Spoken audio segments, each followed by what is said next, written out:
Sir उमेदवारी अर्ज भरायला उमेदवारी अर्ज आपण भरलेला आहे की ठाण्यामध्ये देखील सर्व पक्ष एकत्र दिसलेले आहेत. महायुतीचे ठाणे पालघर मतदारसंघाचे उमेदवार रवींद्र फाटक यांचाच उमेदवारी अर्ज दाखल झालेला आहे.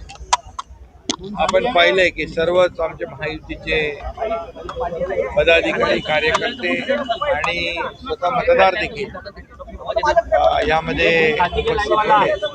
त्यामुळे रवींद्र फाटक यांचा विजय पक्का आहे आणि प्रचंड मताधिक्याने महायुतीचे उमेदवार रवींद्र पाठक प्रचंड मताधिक्याने विजयी होतील हा विश्वास या ठिकाणी व्यक्त करतो. कारण आपण पाहिलं तर या मतदारसंघामध्ये महायुतीचं प्राबल्य आहे, महायुतीचं मेजॉरिटी आहे आणि त्यामुळे ही निवडणूक जी आहे ही महायुती प्रचंड मताधिक्याने जिंकेल. पूर्वी या ठिकाणी महाविकास आघाडी देखील भरलेले आहे. काय वाटतं किती त्यांचं आव्हान असेल? लोकशाहीमध्ये प्रत्येकाला निवडणूक लढवण्याचा अधिकार आहे. त्याप्रमाणे प्रत्येक पक्ष या ठिकाणी आम्ही महायुतीने जशी निवडणूक लढवतोय तसे महाविकास आघाडीचे उमेदवार त्यांनी फॉर्म भरला असेल.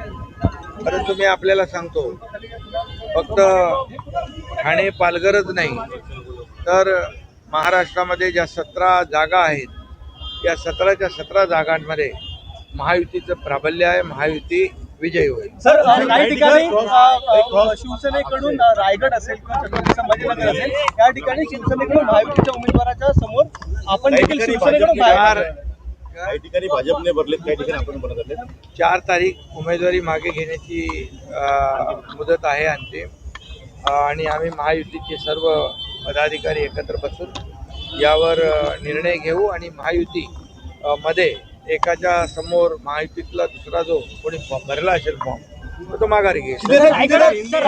शिवसेनेनी एकत्र यावं असं अंबादास दानवे म्हणतायत. काय वाटतंय? अंबादास दानवे म्हणालेले आहेत की दोन्ही शिवसेना एकत्र भविष्यात एकत्र यायला पाहिजे.